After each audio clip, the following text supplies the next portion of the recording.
Hi, welcome back to the Journey of You podcast. I am so grateful you're here with me today, and it is Felicia. I am bringing you a solo episode. So, the topic today that I wanted to talk about was how seriousness can affect your outcomes, how it affects your outcomes.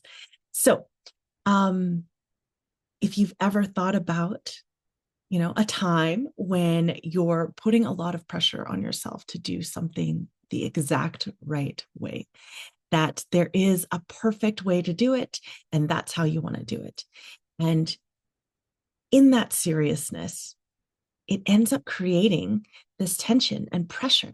You feel the weight of it quite heavily, and it puts everything under a microscope, right? So every decision, big or small, and every outcome, big or small, it feels heavy and thick and serious, right?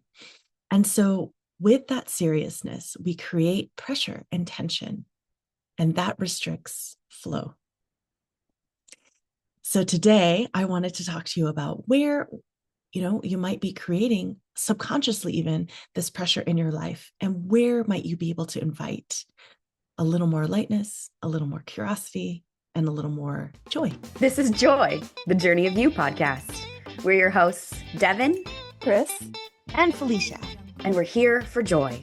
This podcast is your permission slip to reconnect to your inherent joy and to embrace it. Let's fill up the cosmic joy pot together as we dive into today's episode.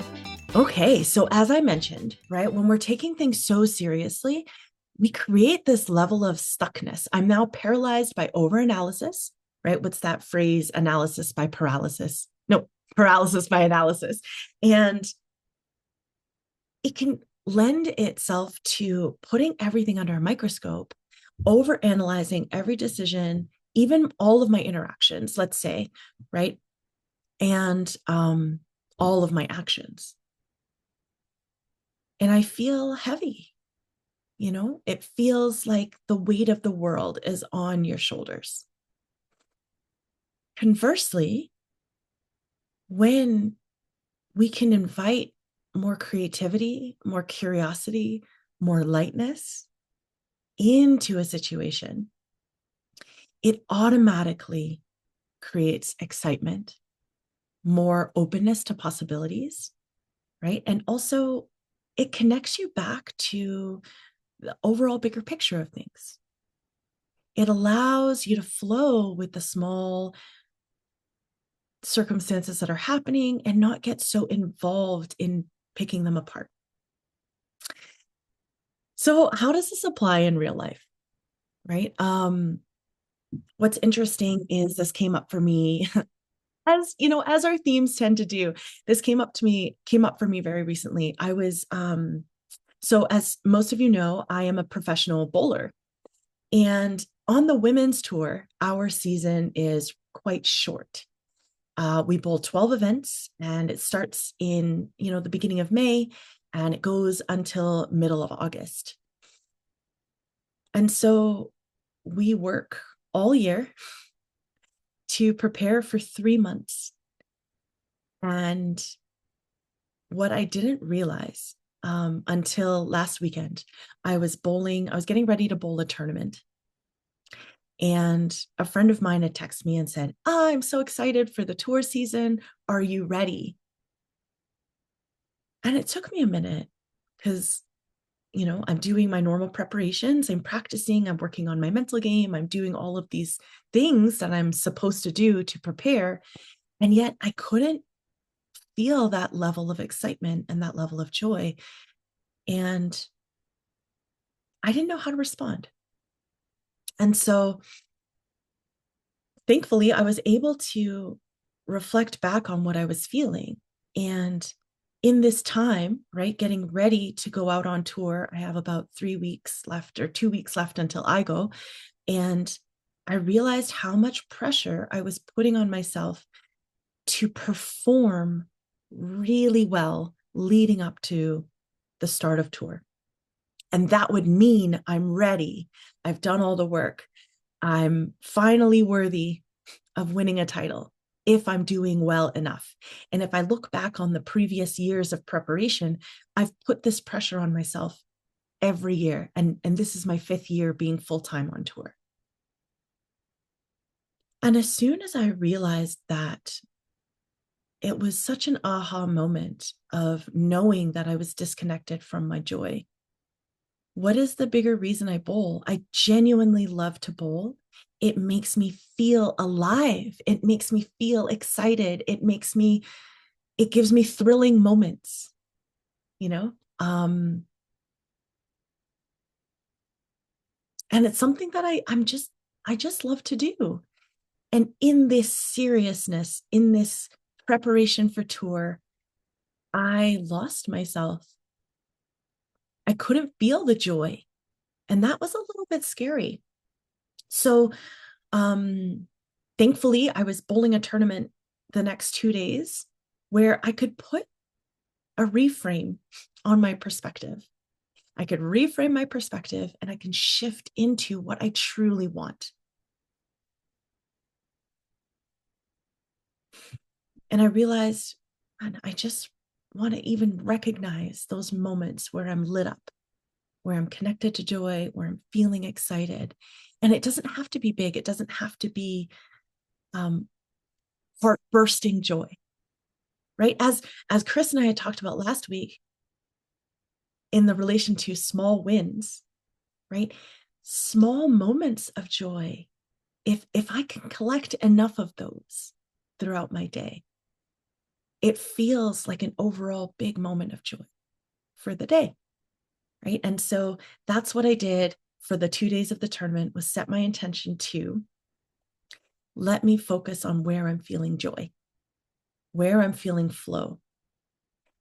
Because what was happening was, as I was taking things so seriously, in bowling, you have to make a lot of tactical decisions. You have to make a lot of strategical decisions almost every shot, right? So every time you throw a ball, it's giving you information and then you're making adjustments potentially, right? And I put so much pressure on myself to make the perfect decision that if it didn't go the way I hoped it would go, or the way I expected it to go, I would get instantly reactionary and angry. And that's not how I want to be in bowling or in life, right? And so I was able to connect back into the why I'm going out on tour, why I'm bowling in the first place.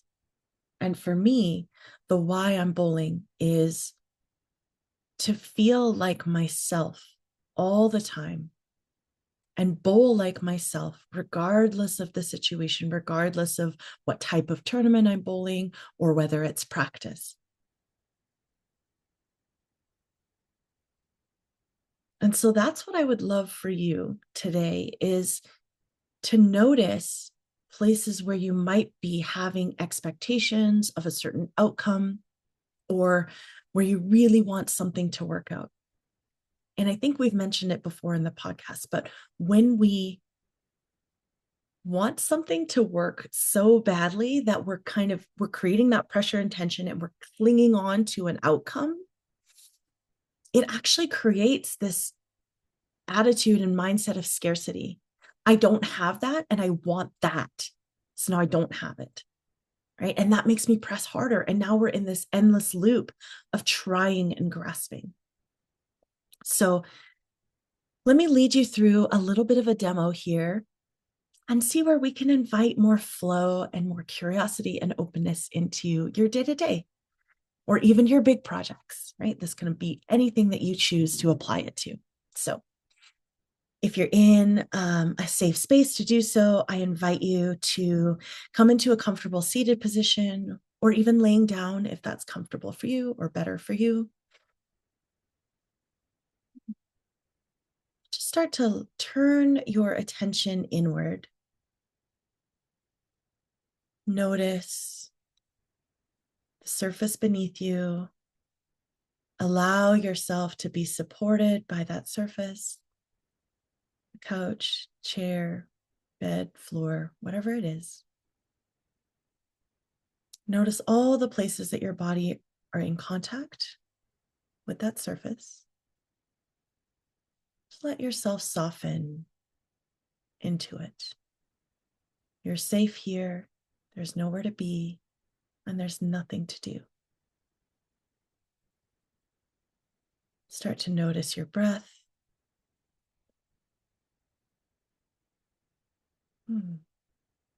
Yeah. No need to shift or change your breathing right now. Just notice those inhales coming into the body and the exhales softening the body. And if you feel comfortable, you can close your eyes. And then bring your awareness to the center of your head, to that space right behind your eyes.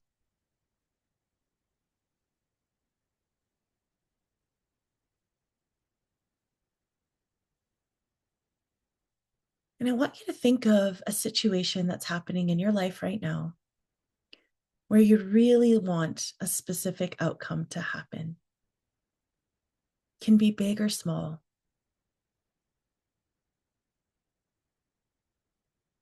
Now notice how it makes you feel by not getting that outcome. Notice what you would try to do to make the outcome happen.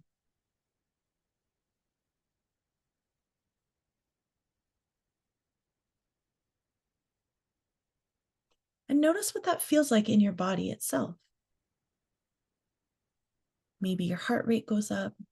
Maybe you notice a tightness somewhere in your body, your hands, your jaw, your tongue, shoulders. Just allow yourself to sit in that for one more moment. Okay. And then let's set that feeling aside. So you can take an eraser, wipe it out like a whiteboard, or just set it off to the side.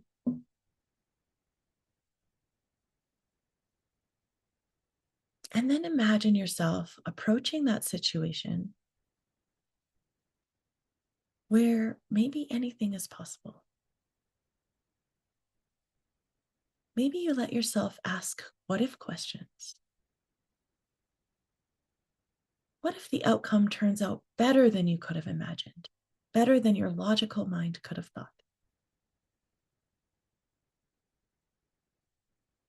What would happen if I let go of my control? How can I invite in more ease and flow?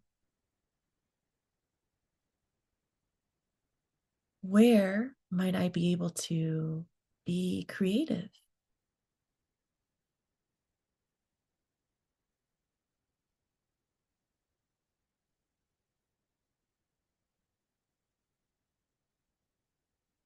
Is there something about this situation, this event or outcome that feels joyful,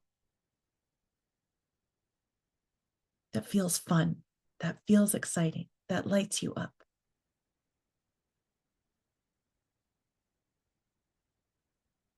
And what if I just allowed myself to breathe a little bit deeper? Maybe even just noticing where you're holding that pressure for that outcome allows you to release some of that tension.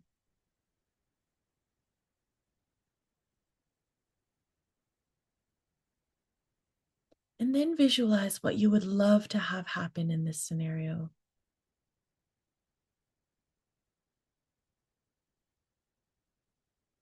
In a way that is easeful, fun, lighthearted. And feel that percolate through your cells, through your body.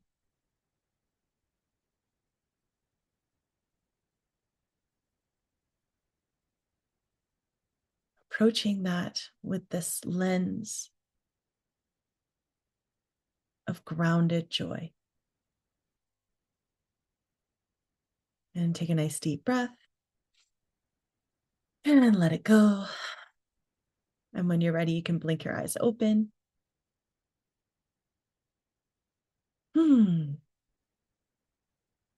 What's interesting, as I even guided you through that demo, in that first scenario, I could feel myself, just my hands get a little bit tighter when I'm trying to force something, my shoulders rise, right?